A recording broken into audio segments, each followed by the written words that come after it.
Thank you very much, and thank you all of you for coming out this afternoon. And welcome, Ranjit, and thank you for writing Icelight. It's a wondrous, delightful little book. And I'm sorry it's not out there already, but that means that most of you have actually not read the book. Before we start the session, I wanted to check, since it's such an intimate audience, more reading or more talking? Please vote for more reading. More reading, hands up.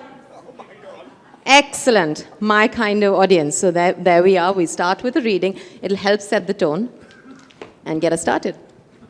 Thank you so much, Pragya. And thank you all for being here.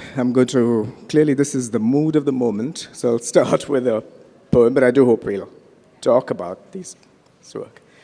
I'm going to begin with what is actually the first poem in the book.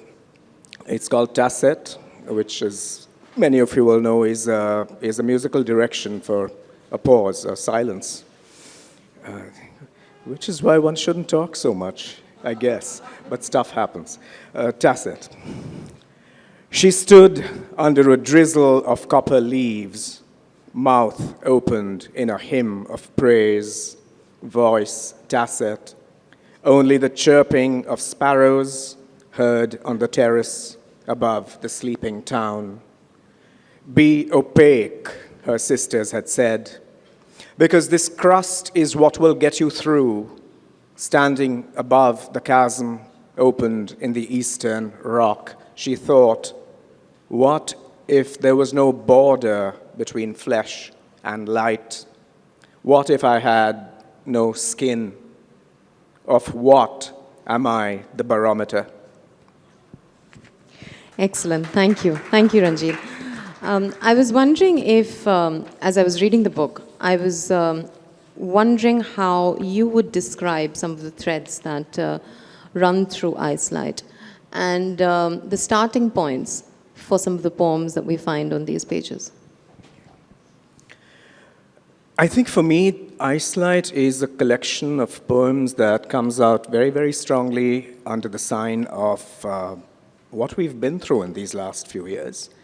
Particularly a sense of the deepening ecological crisis. I think the effects of that are absolutely undeniable, despite all the deniers of global warming. And I think it's the build-up, the acceleration of the everydayness of this, which informs the poems. So what does it mean for a species to have brought about its own near extinction? What does it mean to be a sovereign species which has prided itself on rationality, but which has been profoundly irrational and extremely violent towards its own habitat, towards other species with whom it shares the planet? So that, not at an abstract, but at a very, very visceral level, is one of the key currents in the book.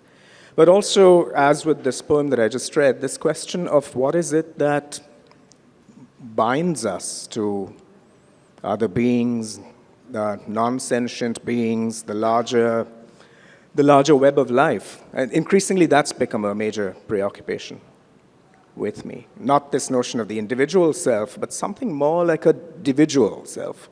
Some notion of a subjectivity that is, your fate is completely entwined with the fate of others. And how do you resolve that predicament? has the way in which your poems start, the first spark, so to speak, has that changed over time, or what is it that first comes to you? Is it images, words? Actually, a diversity of sources. Quite often, it's something that you overhear and mishear. So that's something I cherish, the phrase that floats to you and is misheard, or leaps out of the context of whatever you're overhearing and resonates. Or sometimes it's an image that is mysterious, as it could be in a painting. The poem I just read actually does draw on certain paintings that I've lived with for a long, long time. So there's that. I mean, you're dealing with other forms of art that resist immediate interpretation. So it's a mix of things. But also many of these, you know this already, Pragya. I mean, I tend to make notes which just remain in a notebook for years and years, and then those fragments somehow get energized. But that's one of the ways in which I work. Yeah, I mean, we're speaking in prose, and that's such a sort of blunt tool to try and, unpack what's in Icelight, really. And there's so much to talk about in the precisely 2 minutes that I have with you on stage. But since you talked about ecological disasters, I'll talk to you a little bit about nature and how you sort of weave that into and evoke nature in the images that you make with your words, right? Do you think of yourself as a nature poet? How does nature work itself into your work? I've always been profoundly attached to and attracted to nature, which is also why I sometimes tend to resent the being stuck with the label of being a city poet. Now, sometimes if you live in Bombay, you must be a city poet. I have very little interest in the city other than what all of us do. Also, I spent my early childhood in Goa at a time when it was really very green, undiscovered by people from the outside. So there was this very strong sense of living in communion with the natural world. But I think that's memoiristic. But at a different level, I think for me it's important that we take note of the gear shift that separates us from, let's say, the moment of the Romantics. I don't think we can be nature poets in that sense because there is no innocence about nature today. We know and we are aware of how we've degraded and destroyed the natural world, on the one hand. I mean, there's no escape from this. The marks of our out-of-control activity have reshaped the planet, and not for the good. So this is very clear to us. So then how do you respond to nature in that moment? That's my question, really. So yeah, it's not a celebration of the wilderness or escaping into nature. It's bearing witness much more. We must toy with labels. You're a Bombay poet who writes about nature. On that note, can we have another poem, please?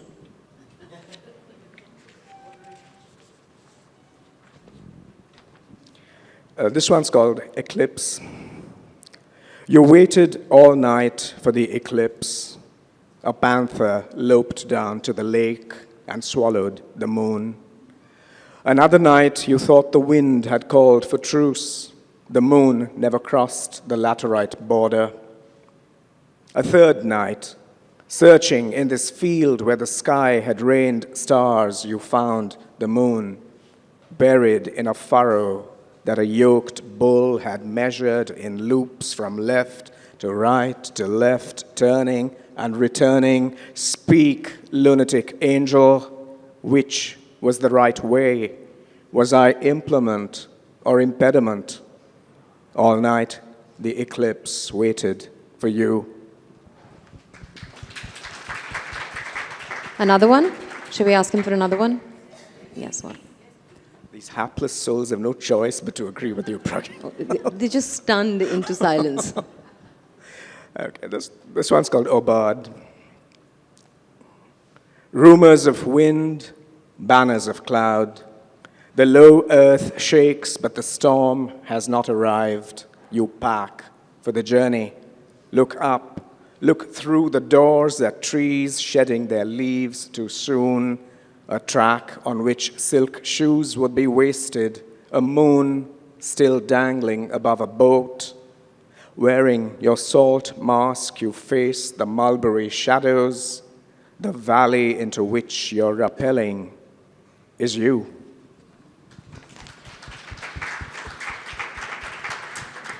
Ranjit, it's, I believe your first collection of poems was published in 1991. Is that correct? So it's been quite a journey for you as a poet in poetry. I'm going to ask you two questions. One is related somewhat to what you were saying earlier of maintaining a notebook and, having ideas, phrases, images in that, and then sort of coming back to them and bringing them to life. I wonder, across these years, if you've also similarly gathered more and more influences and shed some influences. How would you characterize your journey of influences and inspirations from then to now? I always prefer to use the term confluences, rather, partly because that has to do with my understanding of how culture works as always being created through the coming together of dissimilar energies. But also, it has to do with how, for me, my tradition, if you will, as a poet is a collage or a montage of poets, practices that I respond to very strongly and that speak to me across space and time. So I've always had this rather plural sense of what is it that shapes me as a poet. So I might respond to poets like Geoffrey Hill and Ted Hughes, who were very early formative influences, but also the work of Adrian Rich and Jory Graham, who also have been crucial to my writing, and yet also Mir Taqi Mir, whose work I've been translating for a long time, and Laleshwari. I spent 20 years translating her works from the Kashmiri. So these are just, I'm not pulling these examples out of a hat, but just to say that it's always the alchemy of these earlier presences that comes together. At least for me, that's how I see myself functioning as a poet, through a constant dialogue with these, seemingly dead but actually powerfully vibrant figures. This is about, obviously, the confluences that are coming to you. Now, for the second part of the question, in terms of the output itself, how do you, and of course this is not an easy task, but how do you see your work and how it's evolved over these years? And again, indulge me, because this is a big question. I mean, you could talk about aesthetics, process, approach, but how would you answer this? And how do you see that journey in terms of how? Okay. Two ways of thinking about this, actually. One is the various journeys that, for instance, I might have taken in my own writing, but then how do you present that as a book? I think for me, the second question of how one really creates a book that is cogent, that has shifted for sure. I remember there was, through the early years in my German publisher, was a major poet himself, Michael Krüger, used to say, put all your poems in a basket, and when the basket is full, you have a book. So for a long time, I had the basket approach. I said, all right, yeah. And then, of course, you structure it in a certain flow. But with these last few collections, I've had a very strong sense that there is a thematic drive. I don't want to overload this with ideological meaning, but I think that there's a kind of a trilogy that I see here with Jonah Whale and Hunch Prose and now Icelight, because they build towards this sense of how does one position oneself in larger histories that are not always acknowledged. That was Jonah Whale, the histories of the sea, and the continents to which these seas take us and which we're not always fully cognizant of. Hunch Prose builds on that, reflects also on the political instabilities and urgencies that shape us. And Icelight carries forward this sense of what does it mean to even claim to be human at this time of vastly dramatized interspecies conflict? Right, so we have about 7 minutes. I'm going to, of course, ask him to read some more. But before that, I wanted to check if there are any questions from the audiences. Does anyone have any questions? Of course. Anish, please. Should I just speak loudly or do we need a mic? Yeah. Okay. I don't know. Thank you so much for reading, Ranjit. And I think I want to build upon that last bit of the trilogy and go back to also the first poem, another set, right, to Siddhi Mubarak, Bombay. And I think, of course, there's a strand that I see developing quite strongly within your poetry where, of course, there is a sort of political project of dealing with nature and the environment as something that's not innocent, but the response to it being something that, to me, refers to something of a sort of sublimation. And I see it in the psychological sense of sublimation, of course, as turning something macabre into something that can be sort of fixed into life, but also this sort of evaporation, right? The sublimation of salts, and this almost natural, where this blurring of boundaries, and the first poem that you read from Icelight that begins the collection also hints at these sort of preoccupations that veer towards almost in a dissolving and invisibilizing more than becoming. And you talk about the division, but I'm wondering where that preoccupation is leading and where you're sort of navigating that space. Actually, not invisibilizing so much as making visible. And precisely the poem that you cite, Siddhi Mubarak, Bombay, which is the first poem in Hunch Prose, is dedicated exactly to making visible a history. Having disclaimed Bombay, I have to reclaim Bombay immediately. A history of the West Coast, which has been disregarded, has been repressed in some ways. So far from any evaporation. There's actually a bringing back into our discussion the fact that Bombay was also a slave port. I mean, most people assume it was a cotton city, then we finally accepted it was an opium city, but its role in the eastern sector of the slave trade has not been well thought through. In fact, it's barely known. So Siddi Mubarak Bombay becomes a figure to connect us to our African legacies, and also to rethink this question of what does slavery mean in this part of the world? And that, for me, has been a certain question to do with also forms of subservience in Goa, on the Malabar coast, which I've been, for all kinds of reasons, I've thought about. And sorry, this is wandering away from the poetry, but it'll circle back.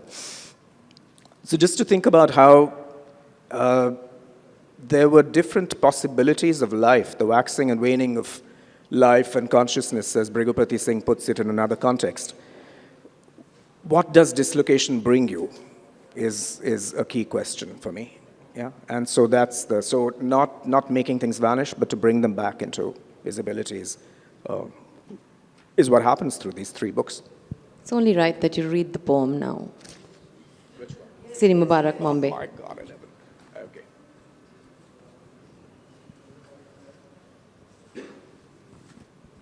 It's a prose poem.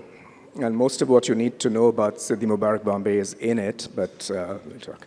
Siddi Mubarak Bombay, 1820 to 1885. And I find the eagle eye of Professor Mahmood Mamdani on me as I speak. So this is something we've discussed, and this figure has great meaning to him as to me. Mira.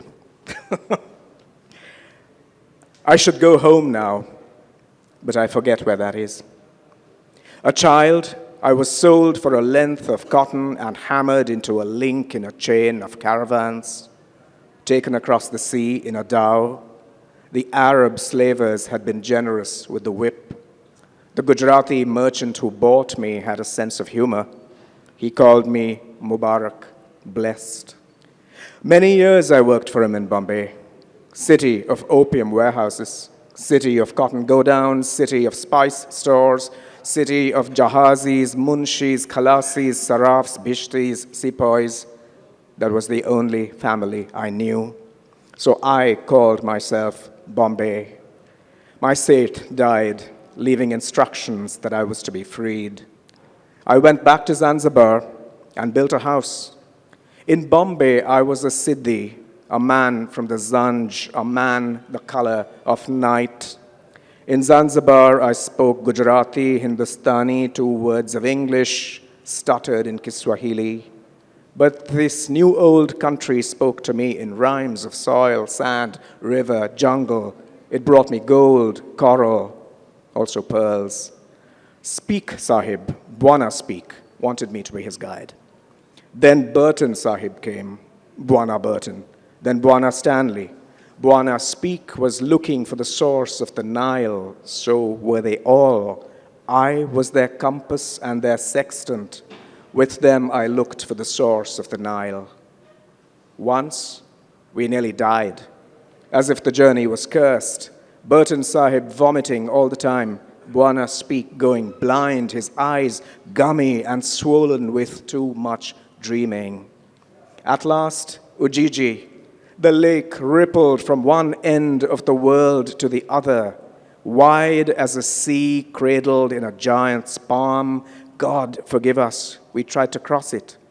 Bwana Speak lost his hearing. A beetle had crawled into his ear. What afreet possessed him, I don't know, but he tried to get it out with a knife. No boats large enough to cross that lake. Later, I crossed Africa from coast to coast, walked more than any other man alive, logged 6,000 miles, most of it on foot, match that if you can, sometimes donkeys. Long after I left Bombay and went back to Zanzibar, its smells followed me. Freshly chopped garlic, fenugreek, hing, pepper, cinnamon, bombil drying in a sharp wind.